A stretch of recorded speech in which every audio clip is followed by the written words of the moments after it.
Hello students, आज हम सीखेंगे बैलेंसिंग केमिकल इक्वेशन, जिसके लिए हमारे पास फर्स्ट एग्जांपल है H2 plus O2 it gives H2O। ये जो LHS साइड होती है जिसे हम कहेंगे रिएक्टेंस और जो RHS साइड होती है उसे हम कहेंगे प्रोडक्ट्स। हमारे पास दो एलिमेंट्स है H और O। लेफ्ट साइड पे हाइड्रोजन यानी कि रिएक्टेंस में हाइड्रोजन दो है और प्रोडक्ट्स में भी दो है।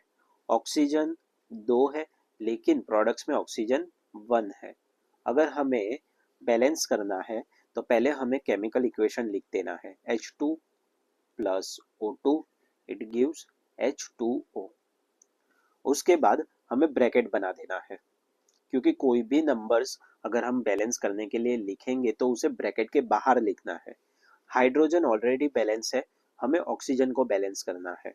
रिएक्टेंस में ऑक्सीजन जो है वो दो है लेकिन प्रोडक्ट्स में वन है। तो अगर हमें उसे बैलेंस करना है तो प्रोडक्ट्स में हम टू से मल्टीप्लाई करेंगे तो रिएक्टेंस और प्रोडक्ट्स दोनों में इक्वल हो जाएगा। यानी कि प्रोडक्ट्स में हमने टू से मल्टीप्लाई किया तो हम यहाँ पे टू लिख देंगे।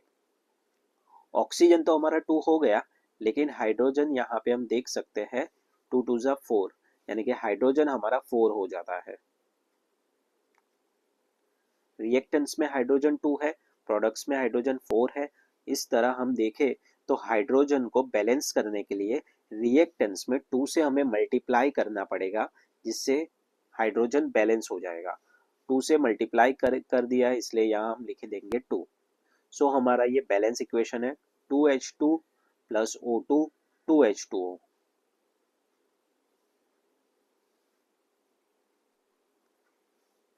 Fe plus H2O Fe3O4 plus H2 element Fe, H and O। Reactance में Fe1 है, प्रोडक्ट्स में 3 है। हाइड्रोजन 2 है, प्रोडक्ट्स में 2 है। ऑक्सीजन 1 है और प्रोडक्ट्स में ऑक्सीजन 4 है। यहाँ पे हम देख सकते हैं कि हाइड्रोजन ऑलरेडी बैलेंस है। पहले हम केमिकल इक्वेशन लिख देते हैं Fe plus H2O it gives Fe3O4 plus H2। Fe products में 3 है, रिएक्टेंस में 1 है, तो रिएक्टेंस में अगर हम 3 से मल्टीप्लाई कर दे तो Fe बैलेंस हो जाएगा। यानी कि हम यहाँ पे 3 से मल्टीप्लाई कर देते हैं। अब ऑक्सीजन प्रोडक्ट्स में 4 है, रिएक्टेंस में 1 है, तो रिएक्टेंस में अगर हम 4 से मल्टीप्लाई कर दे तो वो बैलेंस हो जाएगा। यानी कि ब्रैकेट के बाहर रिएक्टेंस में हम यहाँ पे 4 लिख देते हैं। ऑक्सीजन यहाँ पे 4 हो गया, लेकिन हाइड्रोजन हम देख सकते हैं 4 टू जा 8, यानी कि हाइड्रोजन 8 हो गया। यानी कि प्रोडक्ट्स में अभी हमें 2 को 4 से मल्टीप्लाई कर देते हैं, यानी कि हमारा आंसर हो जाएगा 8। तो यहाँ पे हम लिख देंगे 4, यानी कि हमारा जो केमिकल इक्वेशन है वो बैलेंस हो गया। 3Fe plus 4H2O it gives Fe3O4 plus 4H2।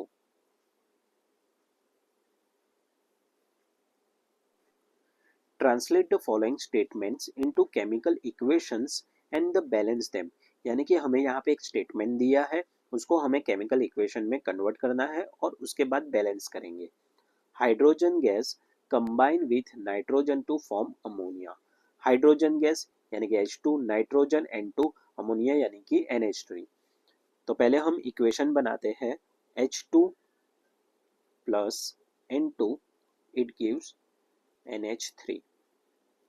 यहाँ पे हम देखें हाइड्रोजन 2 है, यहाँ पे हाइड्रोजन 3 है, यहाँ पे नाइट्रोजन 2, यहाँ पे 1, यानी कि ये जो इक्वेशन है वो बैलेंस नहीं है। हमें इसे बैलेंस करना है, यानी कि हम पहले इक्वेशन लिख दे H2 plus N2 it gives NH3। पहले हम इसे ब्रैकेट में लिख देते हैं।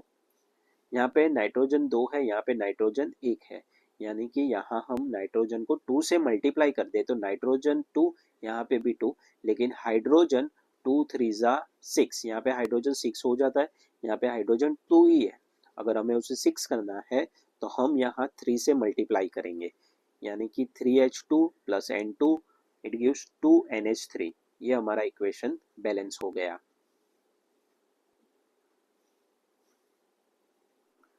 Potassium metal react with water to give potassium hydroxide and hydrogen gas. यहाँ पे पोटेशियम यानी कि के, वाटर यानी कि H2O, पोटेशियम हाइड्रोक्साइड यानी कि KOH और हाइड्रोजन गैस यानी कि H2। पहले हम केमिकल इक्वेशन लिखते हैं, K plus H2O it gives potassium hydroxide यानी कि लिखेंगे KOH एंड हाइड्रोजन गैस यानी कि यहाँ पे हम लिखेंगे H2। अब हमें यहाँ पे केमिकल इक्वेशन बैलेंस करना है, तो पहले हम लिखेंगे K plus H2O it gives KOH plus H2। पहले हमें ब्रैकेट बना देने हैं। यहाँ पे हम देखें हाइड्रोजन 2 है, यहाँ पे हाइड्रोजन 1 है और यहाँ पे हाइड्रोजन 2 है। तो यहाँ पे हाइड्रोजन 2 है, यहाँ पे हाइड्रोजन 1 है, तो अगर हम इसे 2 से मल्टीप्लाई कर दे तो यहाँ पे हाइड्रोजन हो जाता है 2, पोटेशियम हो जाता है 2, यानी कि हमें पोटेशियम को बैलेंस करने के लिए यहाँ पे हम लिख देते हैं 2। ऑक्सीजन भी हो जाता है 2, लेकिन यहाँ पे ऑक्सीजन हमारे पास 1 ही है, यानी कि हम यहाँ ऑक्सीजन को बैलेंस करने के लिए 2 से मल्टीप्लाई करते हैं। अब हम देखते हैं पोटेशियम जो है 2, तो पोटेशियम 2, हाइड्रोजन है वो 2 2 ज़ा 4, यहाँ पे हाइड्रोजन 2 और यहाँ पे भी हाइड्रोजन 2 यानी कि वो 4 हो गया। ऑक्सीजन 2 और यहाँ पे भी ऑक्सीजन 2 यानी कि ऑक्सीजन भी हमारा बैलेंस हो गया।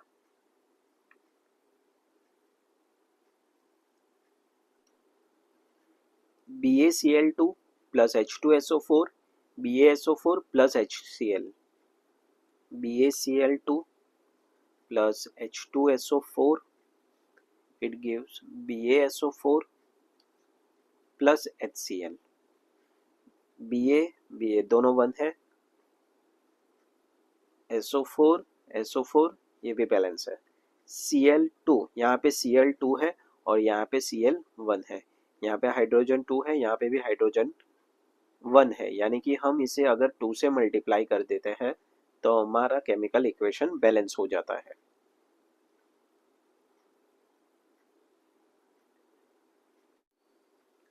NaOH plus H2SO4, Na2SO4 plus H2O। पहले हम केमिकल इक्वेशन लिख देते हैं, NaOH plus H2SO4 it gives Na2SO4 plus H2O। पहले हम ब्रैकेट में लिख देते हैं।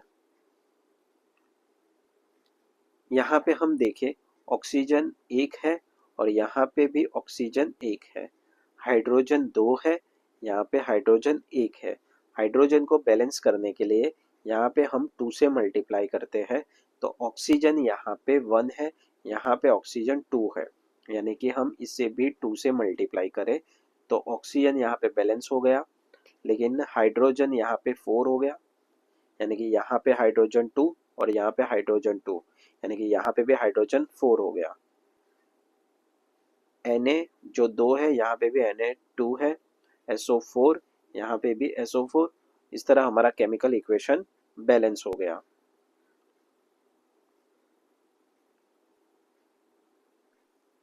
HNO3 CaOH twice, CaNO3 twice, H2O। पहले हमें केमिकल इक्वेशन लिख देना है, HNO3 plus CaOH twice it gives CaNO3 2 plus H2O। यहाँ पे हम देख सकते हैं ऑक्सीजन जो है वो 2 है और यहाँ पे ऑक्सीजन 1 ही है, यानी कि हमें यहाँ पे ऑक्सीजन को बैलेंस करने के लिए 2 से मल्टीप्लाई करना पड़ेगा। अब यहाँ पे ऑक्सीजन को अगर हम 2 से मल्टीप्लाई करते हैं तो ऑक्सीजन तो बैलेंस हो गया, लेकिन यहाँ पे हाइड्रोजन 4 हो जाता है। यहाँ पे हाइड्रोजन हमारे पास 1 ही है, तो हम यहाँ उसे 2 से मल्टीप्लाई कर दे, यानी कि यहाँ हाइड्रोजन 2 हो गए और यहाँ पे भी हाइड्रोजन 2 है, यानी कि हाइड्रोजन 4 हो गए। यहाँ पे NO3 और यहाँ पे NO3 जो है वो 2 है, यहाँ पे NO3 भी 2 है, यानी कि ये भी केमिकल इक्वेशन पूरी तरह से बैलेंस हो गया।